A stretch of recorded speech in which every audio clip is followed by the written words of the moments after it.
चंद्रयान 3 जल्द इतिहास रचने वाला है। अब की बार भारत चांद को मुट्ठी में कर ही लेगा।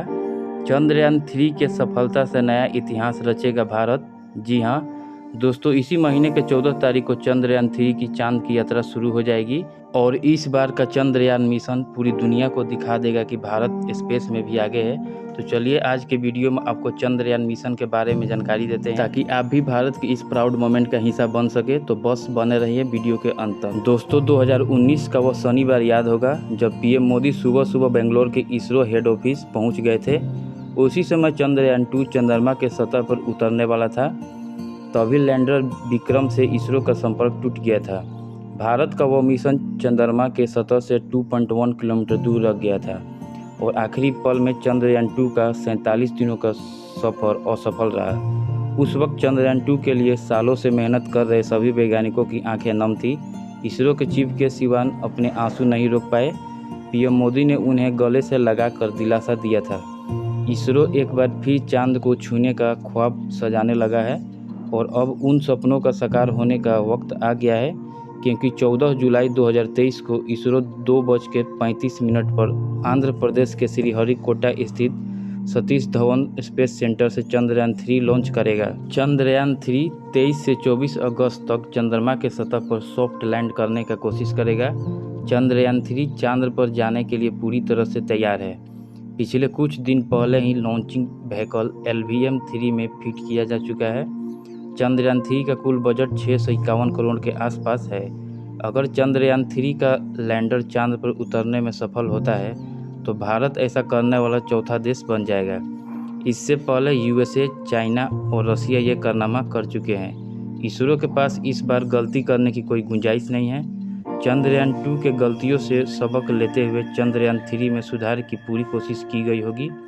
चंद्रयान 3 चंद्रमा पर जाकर पता करेगा कि वहाँ की तापमान कैसा है, सतह पर भूकंप कैसे आते हैं, वहाँ का इन्वायरमेंट कैसा है और वहाँ के मिट्टी में कौन से तत्व है। इसरो ने स्पेस तक चंद्रयान 3 को पहुँचाने के लिए 3 मॉड्यूल तैयार की है।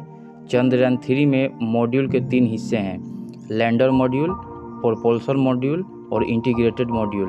प्रोपल्शन मॉड्यूल स्पेसशिप को उड़ाने वाला हिस्सा होता है। यह एक बॉक्स के जैसा स्ट्रक्चर होता है। इसके एक तरफ ऊर्जा के लिए सोलर पैनल लगे हैं। यह ऑर्बिटल की तरह ही चांद का चक्कर लगाएगा और लैंडर और इसरो के बीच कम्युनिकेशन का काम करेगा।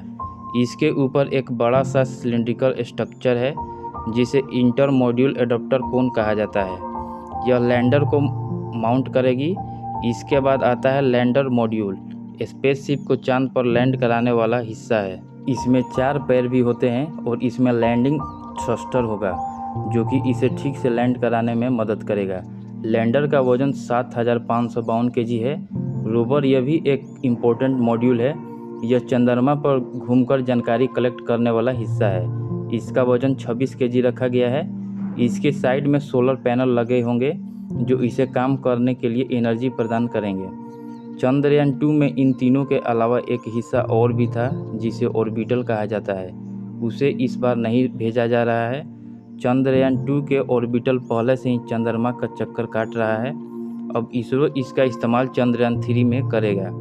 दोस्तों चंद्रयान 3 की सफल लैंडिंग के लिए इस बार लैंडर में कई सारे सेंसर का इस्तेमाल किया गया है ताकि सतह पर किसी भी तरीके से रुकावट से टकराए बिना सफल लैंड कर जाए। यहाँ अगर एक सेंसर में खराबी आएगी तो दूसरा सेंसर इसका स्थान ले लेगा। इसके ऊंचाई को कंट्रोल करने के लिए रिएक्शन व्हीकल का इस्तेमाल किया गया है। इसमें कम्युनिकेशन के लिए एक्स बैंड एंटीना का इस्तेमाल किया गया है। दोस्तों चंद्रयान 3 चंद्रमा के दक्षिणी ध्रुव पर उतरेगा।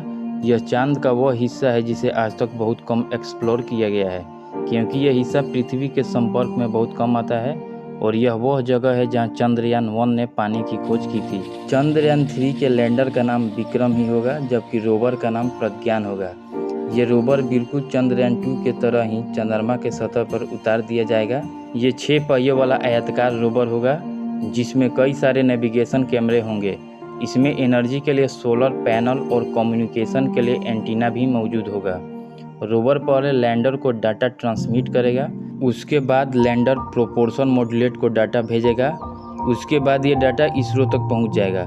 लैंडर में एक और इंस्ट्रूमेंट मौजूद होता है जिसका नाम है चंद्रस सरफेस थर्मोफिजिकल एक्सपेरिमेंट, ये चांद की सरफेस का थर्मल एक्सपेरिमेंट का जांच करेगा। इसके अलावा इसमें the instrument for lunar साइस्मिक activity भी लगा है, जो चांद पर होने वाली भूकंपीय घटनाओं के बारे में जांच करेगा। इसके साथ ही इसमें radio anatomy of moon bound hyper sensitive ionosphere and atmosphere Rambha नाम का एक ऐसा इंस्ट्रूमेंट है जो चांद के वातावरण में गैसों और प्लाज्मा की जांच करेगा।